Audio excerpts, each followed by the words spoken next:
أعوذ بالله من الشيطان الرجيم. بسم الله الرحمن الرحيم.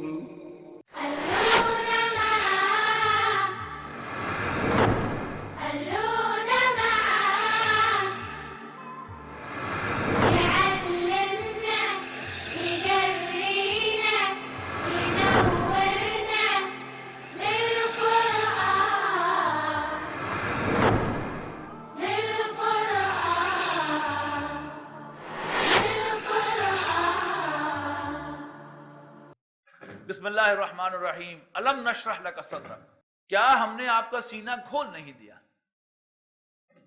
یعنی اس میں جو شق صدر کے واقعات ہیں، دائی حلیمہ کے پاس رہتے ہوئے جو آپ کو پیش آئے، اس کا میں نے ترجمہ قرآن کے درمیان ذکر کیا تھا کہ جب بلکہ سیرت کی کلاس میں ذکر کیا تھا کہ دائی حلیمہ حضور کو لے کر گئیں اور 4 سال کی عمر میں لے کر آئیں، اور ساتھ ایک کہانی بھی ڈالی بی بی آمنہ سے کہ بچہ ماشاءاللہ گاؤں کے تازہ ماحول میں پل رہا ہے، صحت مند ہے، کیا خیال ہے اس کو 1-2 سال اور نہ رکھ لوں میں، ذرا اچھا صحت مند ہو جائے، بڑا ہو جائے؟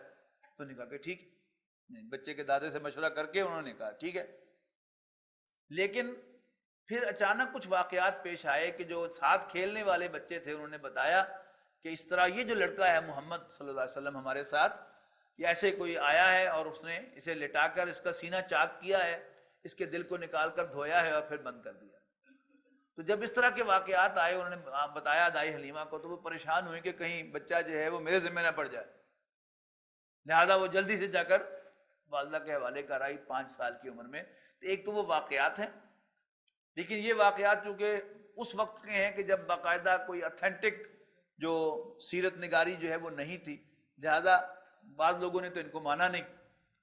لیکن ان کو کوئی نہ بھی مانے، انشراح صدر جو ہے یہ ایک محاورہ ہے، یہ کسی چیز کے لیے انسان کے اندر آمادگی کا پیدا ہو جانا، اسے کیا کہتے ہیں؟ انشراح صدر.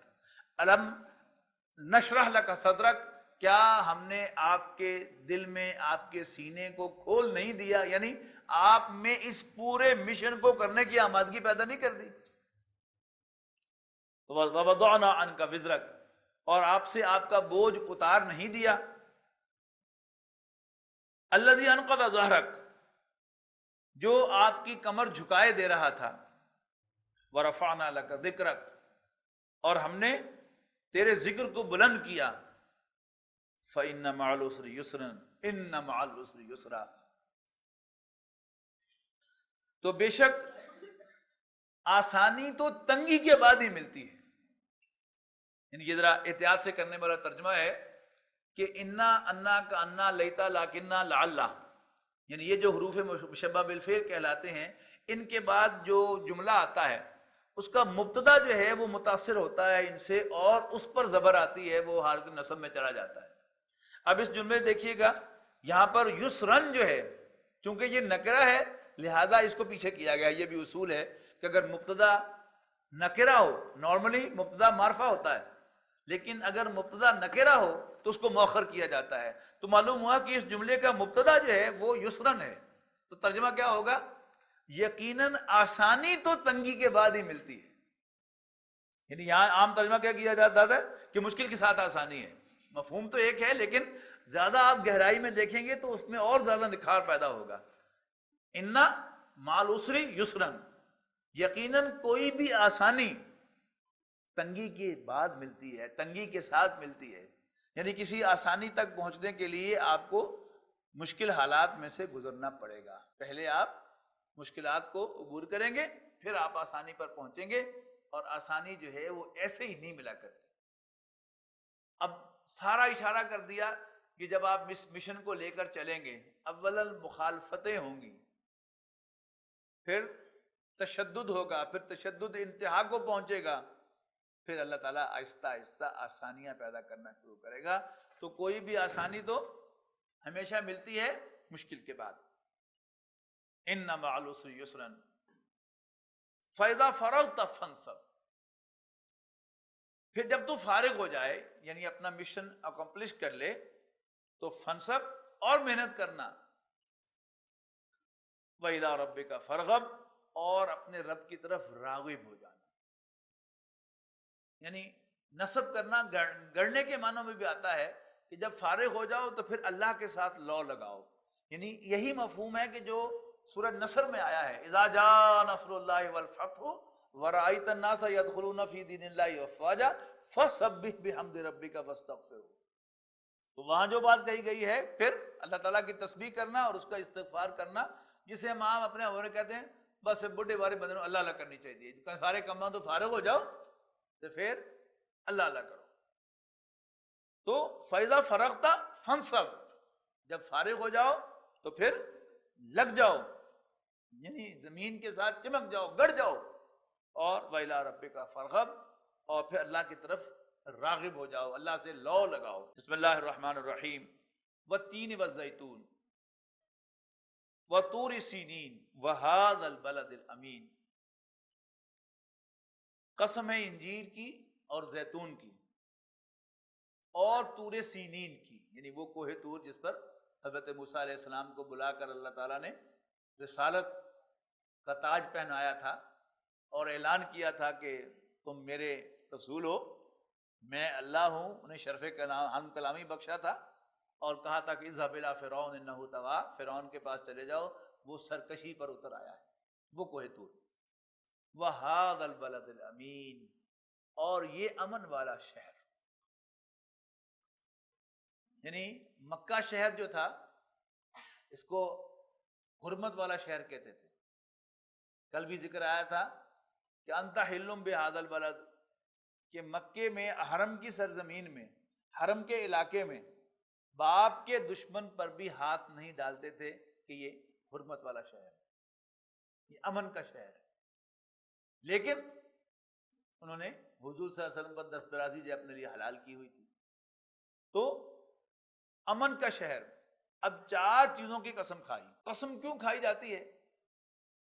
ہم جب بھی قسم کھاتے ہیں تو اس کا مفہوم کیا ہوتا ہے؟ ہم اللہ تعالیٰ کی قسم کھاتے ہیں گویا اللہ تعالیٰ کو ہم اپنی سٹیٹمنٹ پر گواہ بناتے ہیں. لیکن اللہ تعالیٰ کی قسم کھائی جاتی ہے، ساتھ اللہ تعالیٰ کی عظمت، اس کی گلوری، اس کی شان، اس کا بھی ایک حوالہ ہوتا ہے کہ میں اللہ کی قسم کھا رہا ہوں. اور جس کی بھی قسم کھائی جاتی ہے اس کی عظمت اور اس کی شان لازماً مینشنڈ ہوتی ہے، امپلائڈ ہوتی ہے اس کے اندر. ہمیں ہمارے دین نے منع کر دیا ہے کہ ہم اللہ کے سوا کسی اور کی قسم نہ کھائیں، لیکن اللہ تعالیٰ نے خود قسم کھائی ہے. اس سے کسی چیز کی عظمت ثابت نہیں ہوتی، اس لیے کہ اللہ سے تو کوئی بڑا ہے ہی نہیں. صرف دوسرا جو فنکشن ہے قسم کا، گواہی، وہ سینس جو ہے وہ اس قسم کے اندر ہوتی ہے. تو یہاں قسم کھائی گئی ہے 4 چیزوں کی: انجیر، زیتون، کوہ طور اور مکہ، مکۃ المکرمہ. اب کس چیز پر قسم کھائی گئی ہے؟ لقد خلقنا الانسان فی احسن تقویم، کہ بے شک ہم نے انسان کو بڑے احسن اندازے سے پیدا کیا ہے، بڑی آئیڈیل خوبصورت اسیسمنٹ پر پیدا کیا ہے.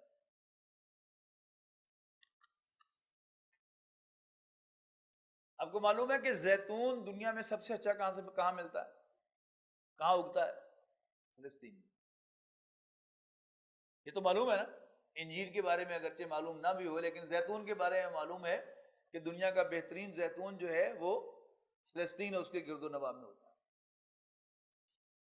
حضرت نوح علیہ السلام نے جس علاقے میں 950 سال تبلیغ کی ہے، وہاں انجیر کے درخت بہت زیادہ، تو ان کی قسم کھائی گئی.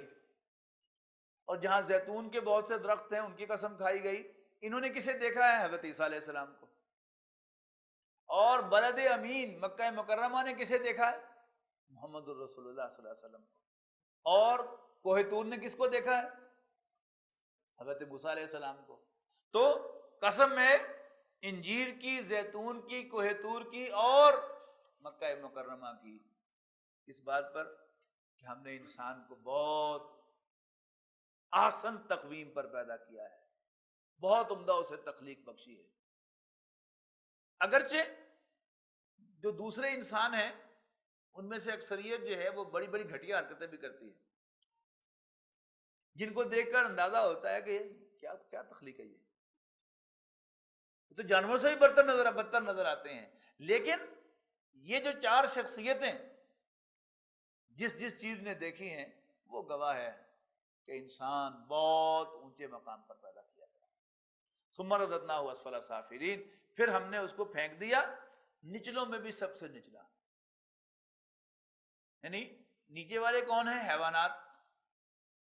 اور ایک حیوان جو ہے اس میں کوئی گھٹیا حرکت ہوتی ہے تو کوئی اس میں خیر بھی ہوتا ہے، کسی مقصد کے لیے اللہ تعالیٰ نے وہ اس میں گھٹیا حرکت رکھی ہوتی ہے۔ لیکن جب انسان گھٹیا حرکت کرتا ہے تو وہ گویا حیوانوں سے بھی بدتر ہوتا ہے۔ پھر ہم نے اس کو گرا دیا، پھینک دیا نچلوں میں سے بھی سب سے نچلا، نچلے مقام پر، الا الذین آمنوا، سوائے ان کے جو ایمان لائیں، وعملوا الصالحات، اور نیک کام کریں، فلہم اجر غیر ممنون، تو ایسوں کے لیے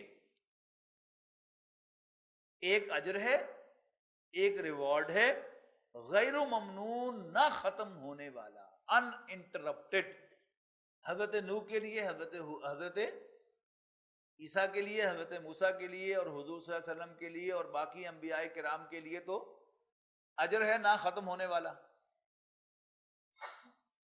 یہ کس چیز کی دلیل ہے؟ کہ یہاں پر جس کا راج ہے وہ اپنے محسنوں کو، اپنے وفاداروں کو نواز سکتا ہے۔ یعنی اگر حکومت کمزور ہو تو وہ حقداروں کو ان کا حق نہیں دلا سکتی اور ظالموں کو سزا نہیں دے سکتی۔ سورہ مومنون میں آپ کو یاد ہوگا ایک آیت آئی تھی، افحسبتم انما خلقناکم عبثا وانکم الینا لا ترجعون، تو کیا تم سمجھتے ہو کہ ہم نے تمہیں بیکار پیدا کیا ہے اور یہ کہ تم ہماری طرف لوٹائے نہیں جاؤ گے؟ فتعال اللہ الملک الحق، تو انتہائی بلند و برتر ہے بادشاہ حقیقی، مالک حقیقی نہیں کہا، الملک الحق، بادشاہ حقیقی۔ یعنی جینوئن رولر وہ ہوتا ہے کہ جو ظالموں کو، مجرموں کو سزا دے اور وفاداروں کو اور جو بھی اچھے کام کرنے والے ہیں انہیں ریوارڈ دے سکتے۔